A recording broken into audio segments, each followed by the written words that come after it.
ये लगभग 250 पेजों की है, जो कि आपको मिल सकती है, ई बुक के फॉर्मेट पे है, ई बुक के रूप में है। तो ये ई बुक आप ले सकते हैं, लिंक आपको दे दी जाएगी और इसे आप सर्च भी कर सकते हैं गूगल बुक्स पे जाके आप इसे सर्च भी कर सकते हैं। इसकी लिंक भी मिल जाएगी, वहाँ से आप इसे खरीद सकते हैं, बाय कर सकते हैं। तो शुरुआत करते हैं। जैसे भारतीय संविधान का इतिहास या संवैधानिक इतिहास हमारा पहला टॉपिक है, तो इस प्रकार से कुछ ये पीडीएफ होने वाली है। तो बहुत ही आपको अच्छा प्रीमियम फील होगा और आपको ज़बरदस्त फ़ायदा होने वाला है। तो कनेक्ट रहिए आप हमसे। तो संवैधानिक इतिहास की बात हो रही थी। संवैधानिक इतिहास की बात अगर करें तो लगभग संविधान की जो संविधान सभा है, या 1935 से जैसे ही संविधान सभा का विचार वगैरह आता है, वहाँ से वो चीज़ें चालू होती हैं। लेकिन वहाँ से मेन रूप से वहाँ से चालू होता है संविधान सभा का इतिहास या क्वेश्चन। लेकिन कुछ चीज़ें और भी समझने लायक हो जाती हैं। जैसे जब भारत जो है वो बंगाल पे है, अंग्रेज़ों का कब्जा होता है पलाशी और बक्सर युद्ध के बाद, तो पहला गवर्नर आता है वारेन हेस्टिंग्स, और उसके आने के बाद 1773 पे रेगुलेटिंग एक्ट लाया जाता है। रेगुलेटिंग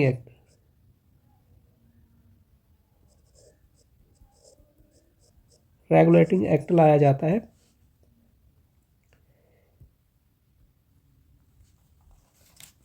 और रेगुलेटिंग एक्ट के बाद सेटलमेंट एक्ट भी आता है। तो रेगुलेटिंग एक्ट आता है, रेगुलेटिंग एक्ट के बाद सेटलमेंट एक्ट भी लाया जाता है।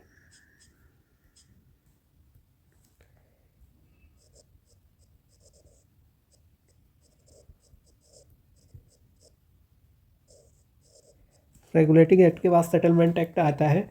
सेटलमेंट एक्ट आता है 1781 पे। उसके बाद पीट्स इंडिया एक्ट 1784 पे आता है। और उसके बाद लगातार चार्टर्ड अधिनियम जो है वो 1813, चार्टर्ड अधिनियम 1833 और चार्टर्ड अधिनियम 1853 ये आते हैं। उसके बाद भारत सरकार अधिनियम 1858 और भारत परिषद अधिनियम 1861 आता है। देन उसके बाद भारतीय परिषद अधिनियम या पार्लियामेंटो सुधार जिसे आप बोलते हैं, वो आता है 1909 में।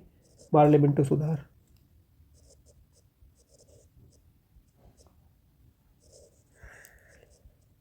पार्लियामेंटो सुधार। और 19 के बाद ये 9 में आता है, हाँ 1909 में आता है पार्लियामेंटो सुधार।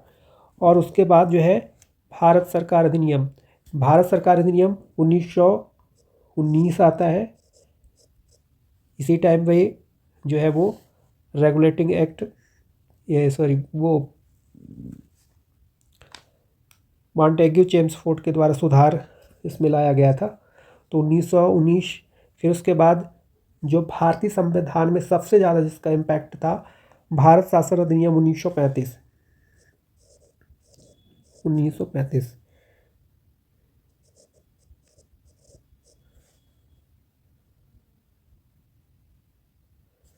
भारत शासन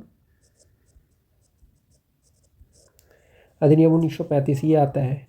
तो इस प्रकार से इन सब अधिनियमों को, इन सब एक्टों को मिला करके भारतीय संविधान की जो है वो शुरुआत होती है, या इन सब के माध्यम से या इन सब को जोड़ते हुए, इन सब को देखते हुए भारतीय संविधान की शुरुआत होती है। और जो इसका मुख्य जो माध्यम बनता है वो शुरुआत होती है 1935 से, जब एम एन राय के द्वारा एक विचार दिया जाता है संविधान सभा का, संविधान सभा का जो है वो विचार दिया जाता है। तो इस प्रकार से ये यहाँ से स्टार्ट होता है। तो अभी तक आपको यह समझ में आया होगा कि भारतीय संविधान सभा की शुरुआत से पहले या संविधान बनने से पहले अंग्रेज़ों का शासन था। अंग्रेज़ों के शासन के दौरान कई अधिनियम, कई एक्ट लाए गए, जिनमें से रेगुलेटिंग एक्ट से शुरुआत होती है 1773 पे।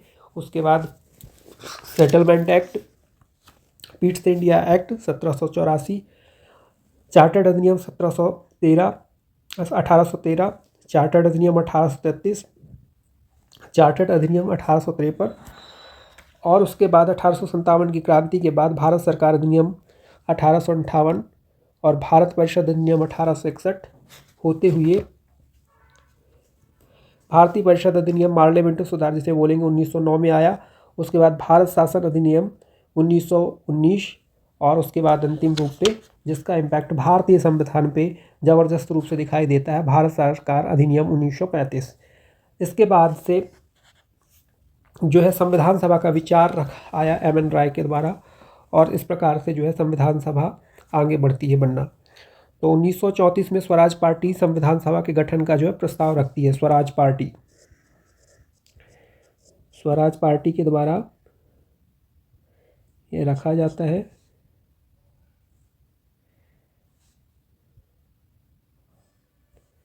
और ये जो विचार जो है वो एम.एन.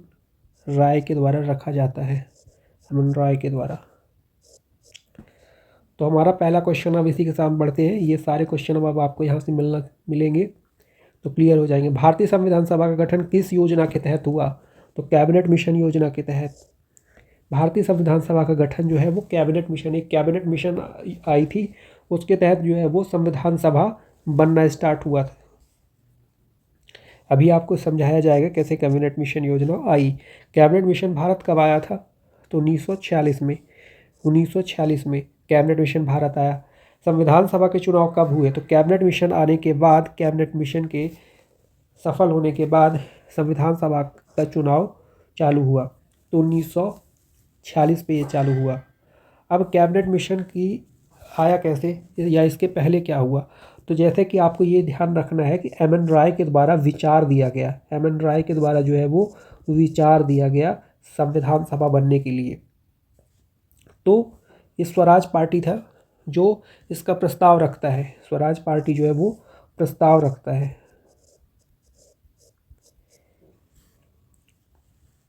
और इसके बाद क्या होता है कि 1935 में भारतीय राष्ट्रीय कांग्रेस द्वारा संविधान सभा के निर्माण की जो आधिकारिक मांग है वह स्वीकार की जाती है। और 1938 में पंडित जवाहरलाल नेहरू ने भारत के संविधान निर्माण हेतु वयस्क मताधिकार की बात की। तो 1938 में जो है वो वयस्क मताधिकार की बात की गई, यानी कि वयस्क मताधिकार मत देंगे और उसके द्वारा चुनाव किया जाए। तो 1938 में यह हुआ। उसके बाद जब यह स्वीकार किया गया अंग्रेज़ों के द्वारा, चाहे वो आधिकारिक मांग हो संविधान सभा की अंग्रेज़ों कांग्रेस के द्वारा या मताधिकार की बात हो, तो 1940 में अगस्त प्रस्ताव आया। तो नेहरू की मांग को स्वीकार करते हुए अंग्रेज़ों के जो है वो 1940 में अगस्त प्रस्ताव आया। और इस प्रकार से ब्रिटिश सरकार द्वारा 1942 में जब अगस्त प्रस्ताव 1940 में स्वीकार हो गया या आया, तो इसके माध्यम स्वीकार करने के बाद क्रिप्स मिशन आया।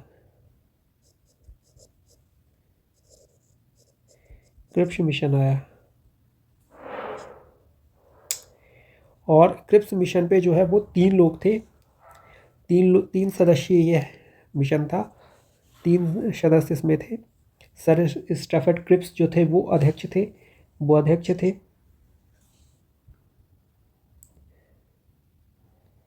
तो इस प्रकार से 40 में आ गए हम अगस्त प्रस्ताव और 42 में जो है वो क्रिप्स मिशन आ गया। ये ध्यान रखना है आपको, 42 में क्रिप्स मिशन आ गया, 40 में ये हुआ। 1938 में मताधिकार की बात की गई। 1935 में संविधान सभा की जो है वो आधिकारिक मांग की गई और 34 में जो है वो विचार आया था। इस प्रकार से आपको सेट कर लेना है, तो याद करने में आपको सरल हो जाएगा। 34, 35, 37, 40 और 42। अब जो ये क्रिप्स मिशन आया था, भारत भेजा गया था, उसे मुस्लिम लीग ने अस्वीकार कर दिया था।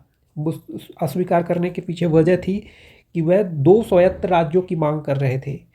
ठीक है, पाकिस्तान और इंडिया बनने की बात कर रहे थे, 2 स्वायत्त राज्यों की बात हो रही थी यहाँ पे। इस कारण से अस्वीकार हो गया, यानी कि ये असफल हो गया क्रिप्स मिशन।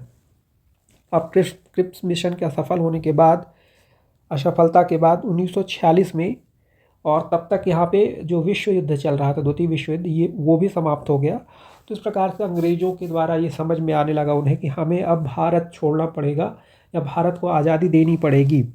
तो उन्होंने एक क्रिप्स मिशन के सफलता के बाद एक कैबिनेट मिशन भेजते हैं 1946 में। ये भी 3 सदस्य थी, ये 3 सदस्यीय रहती है। क्रिप्स मिशन जो है वो तो थी, ये 3 सदस्यीय रहती है मेनली, इसको ध्यान रखेंगे। कैबिनेट मिशन जो हमारी वो 3 सदस्यीय रहती है। इससे क्वेश्चन भी बनते हैं, 3 सदस्य कौन कौन से रहते हैं। तो sir Stafford Cripps, Lord Pethick Lawrence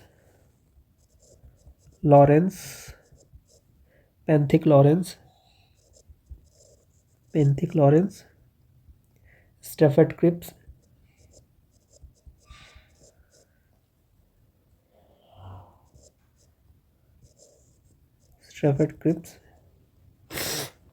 और A V Alexander,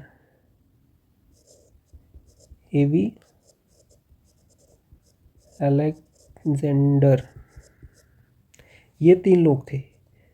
Lawrence, Pethick Lawrence, Stafford Cripps और एवी अलेक्जेंडर।